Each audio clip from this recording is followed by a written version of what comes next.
Minhas memórias de infância são, em sua maioria, felizes. Pelo menos até eu completar 12 anos, quando tudo mudou. Lembro daquela manhã como se fosse ontem. Meu pai estava arrumando as malas enquanto mamãe chorava no quarto deles. Fiquei parada na porta do meu quarto, confusa e assustada, observando descer as escadas com duas malas grandes. Sem explicação, sem abraço de despedida, nada. Apenas o som da porta se fechando e seu carro ligando na garagem. Corri até a janela e observei seu Honda prateado desaparecer pela nossa rua, pensando que ele daria meia volta a qualquer momento, mas não deu. Encontrei mamãe na cozinha mais tarde naquele dia, seus olhos vermelhos e inchados de tanto chorar. Por que o pai foi embora? Perguntei, esperando que ela pudesse me ajudar a entender tudo aquilo. Ela bateu a caneca de café com tanta força que eu dei um pulo. Porque ele é uma pessoa egoísta e terrível, Sofia. Abandonou a própria filha e nem paga pensão. É esse tipo de homem que seu pai é? Eu não entendia o que significava pensão naquela época, mas a amargura na voz da minha mãe me assustou. Nunca tinha visto ela assim antes. Quando tentei fazer mais perguntas, ela me cortou bruscamente, apenas esqueça ele. Não merece nossas lágrimas. No começo, não conseguia parar de pensar no pai. Ficava acordada à noite me perguntando se tinha feito algo errado, se de alguma forma a culpa era minha. Continuei esperando que ele ligasse ou aparecesse na minha escola, mas ele nunca apareceu. Conforme as semanas se transformaram em meses, a dor começou a diminuir. Mamãe estava certa, ele era um traidor que nos abandonou. Mergulhei nos estudos e nos meus hobbies, tentando ser a filha perfeita para ela. Ela parecia tão quebrada depois que papai partiu, e eu queria fazê-la feliz. Desenvolvemos novas rotinas, só nós duas. Tínhamos noites de pizza e filme às sextas-feiras, e às vezes ela me deixava ajudar no jardim nos fins de semana. As coisas eram diferentes, mas estávamos nos virando. Então, cerca de 2 anos depois que papai partiu, mamãe começou a namorar novamente. Foi quando Roberto entrou em nossas vidas. Ele parecia legal no começo, trazendo flores para mamãe, nos levando para jantar, perguntando sobre minha escola. Mas olhando para trás agora, eu deveria ter percebido os sinais de alerta.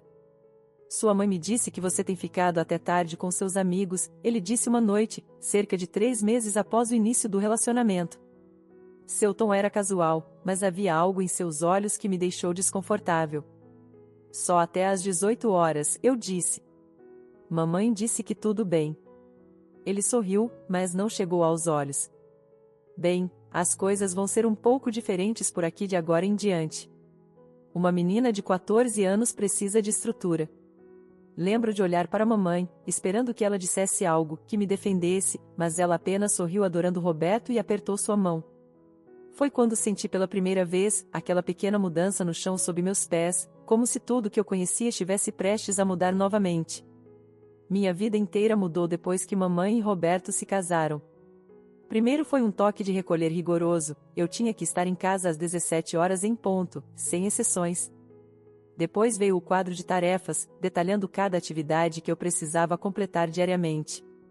Se eu esquecesse mesmo um único item, Roberto me deixava de castigo.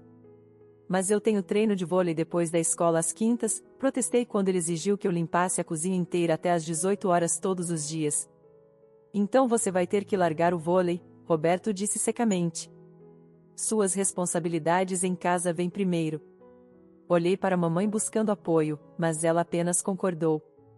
Roberto está certo, querida. Precisamos te ensinar disciplina ou você vai acabar como seu pai. Essa se tornou sua frase favorita sempre que eu reclamava, ou você vai acabar como seu pai. Doía toda vez, me fazendo sentir culpada por questionar as regras de Roberto. As regras continuaram se acumulando. Não podia usar o celular depois das 20 horas, minha lição de casa tinha que ser feita na mesa da cozinha onde Roberto podia me monitorar, precisava de permissão para sair com amigos, o que raramente era concedido. Até minhas roupas viraram um problema, Roberto insistia em aprovar meus looks antes de eu ir para a escola. Um dia, cheguei 10 minutos atrasada porque meu professor de biologia queria discutir meu projeto depois da aula. Roberto estava esperando na porta, seu rosto vermelho de raiva. Onde você estava? Ele exigiu. O senhor Pedro precisava falar sobre... Sem desculpas, ele me cortou. Você está de castigo por 2 semanas. Me dê seu celular. Mas isso não é justo, protestei. Eu estava falando com um professor. 3 semanas agora, ele disse, estendendo a mão. Quer fazer 4? Mamãe assistiu toda essa troca da porta da cozinha, sem dizer nada. Mais tarde, quando tentei explicar a ela o que aconteceu, ela apenas suspirou. Roberto está tentando te ensinar responsabilidade, Sofia. Algo que seu pai nunca fez. As coisas ficaram ainda mais complicadas quando mamãe anunciou que estava grávida. Ela estava radiante de alegria e Roberto não parava de sorrir. Tentei ficar feliz por eles, mas algo na minha intuição me dizia que as coisas estavam prestes a piorar. Meu meio-irmão Tiago nasceu quando eu tinha 15 anos e meio. Ele era fofo, tenho que admitir, mas sua chegada virou minha vida de cabeça para baixo. De repente, eu não era responsável apenas pelas minhas tarefas habituais, me tornei uma babá não remunerada. Você precisa cuidar do Tiago enquanto saímos, mamãe diria, já colocando o casaco. Mas eu tenho prova de história amanhã. A família vem primeiro, Roberto interrompia. Além disso, estamos te sustentando já que seu pai não manda dinheiro nenhum. O mínimo que você pode fazer é ajudar. Eu os via sair para seus jantares românticos enquanto ficava em casa com Tiago, tentando estudar com um bebê chorando. Roberto comprava roupas de marca e brinquedos caros para Tiago, enquanto me diziam que não podíamos pagar por material escolar novo. Quando Tiago chorava à noite, era eu quem tinha que levantar e verificar, mesmo em noites de aula. Ele é seu irmão, mamãe dizia quando eu reclamava de estar exausta. E já que seu pai não paga a pensão, você precisa contribuir com esta casa de alguma forma. Quando completei 16 anos, estava cansada de ouvir sobre como eu era um fardo financeiro toda vez que Roberto ou mamãe abriam a boca. Então decidi fazer algo a respeito. Havia um pequeno café perto de casa, o café da manhã, que estava sempre procurando ajuda. Entrei uma tarde depois da escola e conversei com a gerente, Sara. Ela deve ter visto algo nos meus olhos, porque me contratou na hora. O pagamento não era grande coisa, salário mínimo mais as gorjetas que eu conseguisse, mas era alguma coisa. Eu trabalhava das 16 horas às 20 horas nos dias de semana e turnos mais longos nos fins de semana. Os próximos 2 anos foram brutais. Acordava às 6 horas para cuidar do Tiago, ia para a escola, trabalhava no café, voltava para casa para mais tarefas e cuidar do Tiago, depois tentava encaixar a lição de casa em algum momento entre tudo isso. Minhas notas começaram a cair, simplesmente não havia horas suficientes no dia. Quando a formatura chegou, fiquei arrasada ao descobrir que não tinha pontos suficientes para uma bolsa de estudos. Lembro de sentar à mesa da nossa cozinha, carta de aceitação na mão, tentando explicar para mamãe e Roberto sobre os custos da faculdade. Talvez possamos dar um jeito juntos, sugeri esperançosa. Eu poderia trabalhar mais horas e se vocês pudessem ajudar com apenas uma parte. Roberto riu. Realmente riu. Você deveria ter pensado nisso antes de deixar suas notas caírem. Não temos dinheiro para sua faculdade, mamãe acrescentou, balançando Tiago no colo.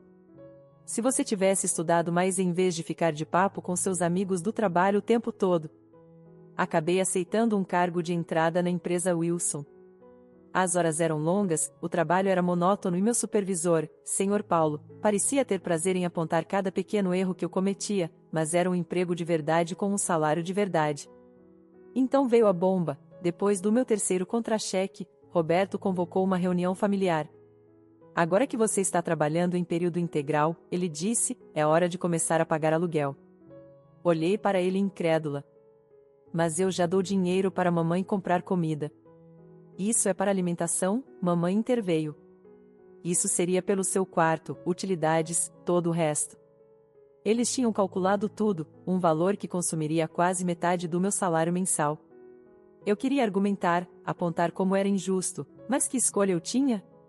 Meu salário não cobriria aluguel em nenhum outro lugar da cidade, não com comida e outras despesas. Os próximos 2 anos foram como estar presa em areia movediça. Todo mês eu entregava uma parte do meu salário, vendo Roberto e mamãe gastarem dinheiro com aulas particulares de natação e brinquedos caros para Tiago, enquanto eu usava as mesmas roupas que tinha desde o ensino médio. Mas mantive a cabeça baixa e trabalhei duro. O Sr. Paulo acabou percebendo e, quando abriu uma vaga de supervisão, me recomendou para ela. O aumento que veio com a promoção não era enorme, mas foi o suficiente. Suficiente para finalmente sair. Encontrei um pequeno apartamento de um quarto do outro lado da cidade. Não era muito, a tinta estava descascando e os vizinhos eram barulhentos, mas era meu. No dia em que me mudei, mamãe mal levantou os olhos de ajudar Tiago com a lição de casa. Certifique-se de deixar sua chave, foi tudo o que ela disse. Morar sozinha não era fácil. O apartamento era pequeno e precisava de reparos que eu não podia pagar, mas pelo menos era meu. Continuei trabalhando na Wilson, pegando todo o turno extra que podia. Ainda assim, depois do aluguel, contas e necessidades básicas, mal sobrava algo para economizar. Eu via meus colegas com diplomas universitários subindo na carreira corporativa enquanto eu ficava presa na mesma posição. Meu chefe até me disse diretamente: Sofia, você é uma das nossas melhores funcionárias, mas sem um diploma, há um limite do quanto você pode crescer aqui. A faculdade continuava sendo esse sonho distante. Às vezes eu navegava por sites de universidades durante meu intervalo de almoço, calculando custos de mensalidades e sempre ficando aquém. Cada bolsa que eu encontrava exigia notas melhores do ensino médio do que eu tinha ou status de estudante em tempo integral, o que eu não podia pagar. Mamãe e Roberto raramente ligavam. Quando ligavam, geralmente era mamãe perguntando se eu iria aos eventos escolares ou jogos de futebol do Tiago. Eu geralmente inventava desculpas, não conseguia suportar ver Roberto radiante de orgulho enquanto minha mãe se derretia pelo filho perfeito. Então veio aquela noite, logo após meu aniversário de 22 anos. Eu estava esquentando sobras de comida chinesa quando alguém bateu na minha porta. Quando olhei pelo olho mágico, meu coração parou. Lá estava ele, meu pai, parecendo 10 anos mais velho do que deveria. Sofia, sua voz era exatamente como eu lembrava, por favor, podemos conversar? Meu primeiro instinto foi bater a porta na cara dele. Como ele ousava aparecer depois de 10 anos? Mas algo em sua aparência me fez hesitar. Ele parecia doente, quase frágil. 5 minutos, eu disse, mantendo a corrente da porta. É tudo que você tem. É tudo que peço, ele respondeu, e algo em sua voz me fez remover a corrente. Ele sentou à minha pequena mesa da cozinha, sua mão tremendo levemente enquanto recusava minha oferta automática de café. De perto, ele parecia ainda pior, pálido e magro, nada como o homem forte e competente das minhas memórias de infância. Preciso te contar porque fui embora, ele começou, sua voz mal passando de um sussurro. Eu não sou seu pai biológico. As palavras me atingiram como um golpe físico. Sentei pesadamente na cadeira oposta a ele. O quê? Eu tinha suspeitas, ele continuou, sua voz firme agora. Sua mãe estava agindo estranha, protetora com o celular dela. Encontrei mensagens. Fiz um teste de DNA. Quando confrontei ela, ela confessou ter tido um caso. Minha cabeça estava girando. Agarrei a borda da mesa para me firmar. Ela me implorou para perdoar, ele prosseguiu, mas eu não conseguia ficar. Toda vez que olhava para você, via a traição dela. Não era justo com você. Você era inocente em tudo isso, mas eu não conseguia lidar com aquilo. Mas eu sempre paguei a pensão. Não pude estar presente para você, mas me certifiquei que você fosse bem cuidada financeiramente. Como assim você pagou pensão? Perguntei, minha voz tremendo. Mamãe sempre disse que você nunca mandou um centavo. Ela e Roberto ficavam dizendo que eu tinha que ajudar com o Tiago e pagar aluguel porque você não me sustentava. Pai, ou bem, não realmente meu pai, alcançou seu paletó e tirou um envelope grosso. Dentro estavam extratos bancários, anos deles, mostrando transferências mensais para a conta da minha mãe. R$ 2.000 todo mês, sem falta, ele disse baixinho. Configurei pagamentos automáticos no dia que saí. Encarei os papéis, minhas mãos tremendo. Cada extrato mostrava a mesma coisa, pagamentos mensais regulares, todos claramente identificados como pensão alimentícia Sofia. Anos deles. Dezenas de milhares de reais dos quais eu nunca vi um centavo. Me senti mal. Todos aqueles anos sendo chamada de fardo, trabalhando no café enquanto tentava estudar, pagando aluguel para minha própria mãe enquanto ela recebia dinheiro destinado a mim todo mês. Por que você está aqui agora? Perguntei, empurrando os extratos para longe. Depois de todo esse tempo? Ele se mexeu desconfortavelmente na cadeira, de repente parecendo ainda mais frágil. Tenho algumas notícias, Sofia. 2, na verdade. Primeiro, não posso ter filhos. Segundo, estou morrendo. Câncer. Os médicos me dão 2 anos no máximo. Fiquei ali sentada, atordoada. Este homem que eu passei anos odiando, que eu culpei por tudo de errado na minha vida, estava sentado na minha mesa de cozinha me dizendo que estava morrendo. Depois que saí, me joguei no trabalho, ele continuou. Fiz alguns investimentos inteligentes. Me dei bem, muito bem. Mas não tenho família, não tenho filhos próprios, e apesar de tudo, apesar de não ser seu pai biológico, nunca deixei de pensar em você como minha filha. O que você está dizendo? Quero fazer de você minha herdeira, Sofia. Tudo que tenho, a casa, os imóveis para aluguel, minhas economias, quero que tudo vá para você. O quarto começou a girar. Agarrei a borda da mesa tentando processar o que ele estava dizendo. Este homem que eu pensava que tinha me abandonado esteve me sustentando o tempo todo, e agora estava morrendo e queria me deixar sua fortuna. Preciso de tempo para pensar sobre isso, consegui dizer. Ele assentiu e levantou-se lentamente. Claro. Aqui está meu cartão. Me ligue quando estiver pronta para conversar. Acompanhei-o até a porta em um estado de confusão. Antes de sair, ele se virou para mim uma última vez. Pelo que vale a pena, Sofia, sinto muito. Não por deixar sua mãe, ela fez suas escolhas. Mas sinto muito por deixar você. Deveria ter encontrado uma maneira de te contar a verdade. Mal dormi naquela noite. Pela manhã, sabia o que tinha que fazer. Dirigi até a casa de mamãe e Roberto, minhas mãos apertando o volante com tanta força que meus nós dos dedos ficaram brancos. Tiago estava na escola e o carro de Roberto não estava na garagem. Perfeito. Mamãe atendeu a porta em suas roupas de jardinagem, parecendo surpresa em me ver. Sofia, o que você está fazendo aqui?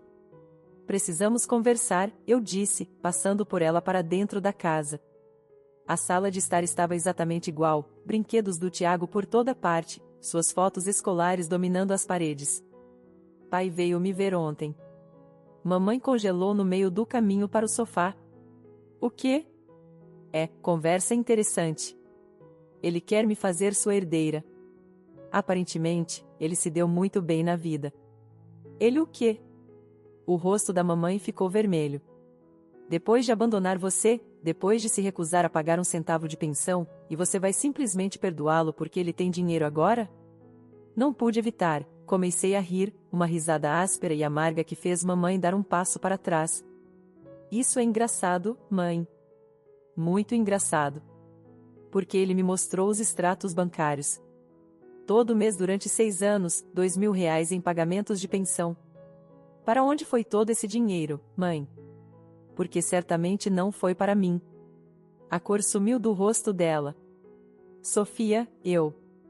E essa nem é a melhor parte, continuei, puxando os extratos bancários da minha bolsa.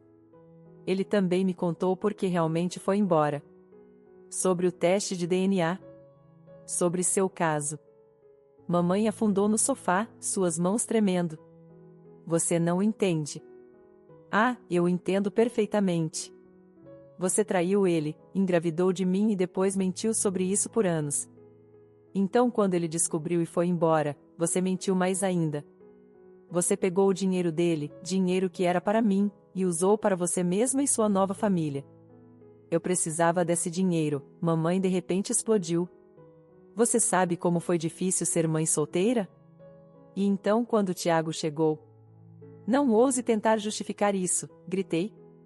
Você me fez trabalhar durante o ensino médio, você me fez pagar aluguel, você me viu lutar para economizar para a faculdade enquanto tinha milhares de reais do meu dinheiro sentado na sua conta.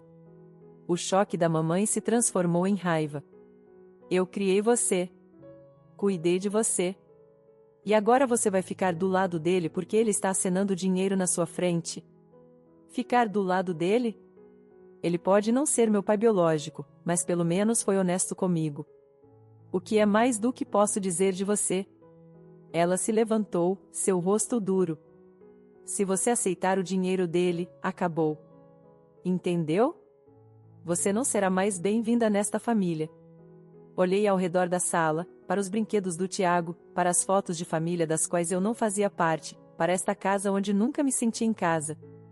Que ironia, mãe! Realmente irônico. Você deixou claro anos atrás que eu não fazia parte desta família. A única diferença agora é que finalmente entendo por quê. Saí da casa, deixando a porta bater atrás de mim. Mamãe não tentou me impedir. Estava no trabalho quando meu celular começou a explodir de notificações. Carol tinha mandado mensagem: "Você viu o post da sua mãe no Facebook?" Esperei até meu intervalo de almoço para olhar. Lá estava, um longo parágrafo sobre sua filha ingrata que tinha abandonado sua família amorosa pelo dinheiro de um pai ausente. Mamãe tinha realmente se superado no drama, pintando-se como a mãe solteira sacrificada e eu como a filha gananciosa e sem coração. Os comentários eram ainda piores. Não acredito que a Sofia faria isso com você depois de tudo que você fez por ela. Ela sempre foi uma criança difícil. Dinheiro muda as pessoas. Meus parentes, pessoas que não tinham se dado ao trabalho de me contatar em anos, de repente eram especialistas na minha vida. Minha mão tremia enquanto começava a digitar minha resposta: "Já que mamãe quer expor nosso drama familiar no Facebook, vamos contar a história toda. Vamos falar sobre como ela traiu o pai e mentiu sobre eu ser filha dele. Vamos falar sobre o teste de DNA que o fez ir embora. E já que estamos nisso, vamos falar sobre os pagamentos mensais de R$ 2.000 de pensão que ele fez por 6 anos, dinheiro que eu nunca vi um centavo. Tenho os extratos bancários para provar. Onde foi parar todo esse dinheiro, mãe?" Anexei fotos dos extratos bancários, tendo cuidado de borrar os números das contas mas deixando os valores dos pagamentos claros. A resposta foi imediata. Os mesmos parentes que estavam me condenando minutos antes agora estavam inundando o post da mamãe com perguntas. "Isso é verdade, Sara? O que está acontecendo? R$ 2.000 por mês durante 6 anos? Isso dá R$ 144.000. Mamãe deletou seu post em questão de horas. Meu telefone continuou tocando com chamadas de parentes, mas ignorei todas. Em vez disso, peguei o cartão de visitas do pai e liguei para ele. Nos encontramos para jantar naquele fim de semana. Foi estranho no começo, 10 anos é muito tempo, mas de alguma forma parecia certo. Ele me contou histórias sobre seus empreendimentos e eu falei sobre meu trabalho. Quando mencionei meu sonho de ir para a faculdade, seus olhos se iluminaram. "Me deixa ajudar", ele disse. "É o mínimo que posso fazer depois de todos esses anos." 2 semanas depois, estava matriculada em aulas noturnas de administração na universidade local. Pela primeira vez, senti que minha vida estava andando para frente em vez de ficar parada. Pai e eu começamos a ter jantares semanais. Às vezes falávamos sobre o passado, sobre o que realmente aconteceu. Outras vezes apenas conversávamos sobre coisas normais, trabalho, faculdade, filmes. Ele não era meu pai biológico, mas estava se tornando algo tão importante quanto um pai de verdade. Mamãe tentou ligar algumas vezes depois que expus suas mentiras, mas deixei ir para a caixa postal. Roberto mandou uma mensagem sobre eu estar destruindo a família. Bloqueei seu número. Tiago me perguntou no supermercado por que eu não ia mais aos jogos dele. Essa doeu, mas eu simplesmente não estava pronta para lidar com nenhum deles. Aqueles 4 anos com o pai foram um presente que nunca esperei ter. Os médicos tinham dado 2 anos no máximo para ele, mas ele sempre foi teimoso. "Não vou a lugar nenhum até ver você se formar", ele dizia, e de alguma forma conseguiu cumprir isso. Aproveitamos ao máximo nosso tempo juntos. Entre minhas aulas noturnas e seus tratamentos, nos encontrávamos para jantar pelo menos 2 vezes por semana. Ele me contava histórias sobre sua vida, seus negócios e até compartilhava fotos antigas de quando eu era pequena. Às vezes apenas sentávamos em silêncio confortável, assistindo filmes antigos ou dividindo uma pizza. "Sabe", ele disse uma noite, cerca de 1 ano depois de nos reconectarmos, "passei 10 anos me arrependendo de ter deixado você. Mesmo depois que descobri que você não era biologicamente minha, nunca deixei de amar você como minha filha. Lembro de apertar sua mão, incapaz de falar através das lágrimas. Ele ia a todas as minhas apresentações da faculdade, sentava orgulhosamente na primeira fila mesmo quando estava fraco demais para ficar em pé por muito tempo. Durante seus dias melhores, me ensinava sobre negócios, sobre investimentos, sobre todas as coisas que tinha aprendido construindo sua fortuna. Os últimos meses foram difíceis. O câncer tinha se espalhado e ele passou mais tempo no hospital do que fora dele. Tirei licença do trabalho para estar lá com ele, estudando para minhas provas finais na desconfortável cadeira do hospital ao lado de sua cama. Você não precisa ficar, ele dizia. Tente me fazer ir embora, eu respondia. Ele estava lá na minha formatura, embora tivesse que assistir por videochamada do quarto do hospital. Levei meu diploma para ele logo depois da cerimônia, ainda usando beca e capelo. Seu sorriso estava fraco, mas seus olhos brilhavam de orgulho. Sempre soube que você conseguiria, ele sussurrou. 2 semanas depois, ele se foi. Eu estava segurando sua mão quando ele deu seu último suspiro, contando a ele sobre minha nova oferta de emprego e como eu ia usar tudo o que ele tinha me ensinado. A herança era substancial, uma bela casa nos subúrbios, 2 apartamentos no centro e dinheiro suficiente para nunca mais trabalhar se eu escolhesse não fazê-lo. Mas mais valioso que tudo isso foram as lições que ele me ensinou, o amor que me mostrou e a verdade que me deu. Me mudei para um dos apartamentos, aluguei o outro e a casa. A renda dos aluguéis mais que cobre minhas despesas, mas mantive meu emprego mesmo assim. Pai me ensinou o valor de construir algo por mim mesma. Alguns dos meus parentes ainda tentam fazer papel de pacificadores, sugerindo reuniões de família ou encontros de feriados com mamãe, Roberto e Tiago. Sempre recuso educadamente. Fiz as pazes com o passado, digo a eles quando nos encontramos para jantares de feriados cuidadosamente agendados para quando sei que mamãe não estará lá, mas isso não significa que preciso revisitá-lo. Eles entendem, ou pelo menos pararam de argumentar. Tia Carol até se desculpou por acreditar no post do Facebook da mamãe sem ouvir meu lado. Tio José admitiu que tinha suspeitas sobre o dinheiro da pensão por anos, mas nunca disse nada. Às vezes passo de carro pela minha antiga casa e vejo Tiago brincando no quintal, mais alto agora, parecendo mais com Roberto a cada dia. Mamãe ainda mora lá com sua família perfeita, postando fotos perfeitas de família no Facebook. Não sinto mais raiva quando os vejo. Na verdade, não sinto muito de nada. Pai me ensinou que família não tem a ver com sangue, tem a ver com amor, verdade e escolher estar presente para alguém mesmo quando é difícil. Ele escolheu ser meu pai 2 vezes, primeiro quando se casou com mamãe, e novamente quando voltou para minha vida. Isso significa mais para mim do que qualquer conexão biológica jamais poderia significar,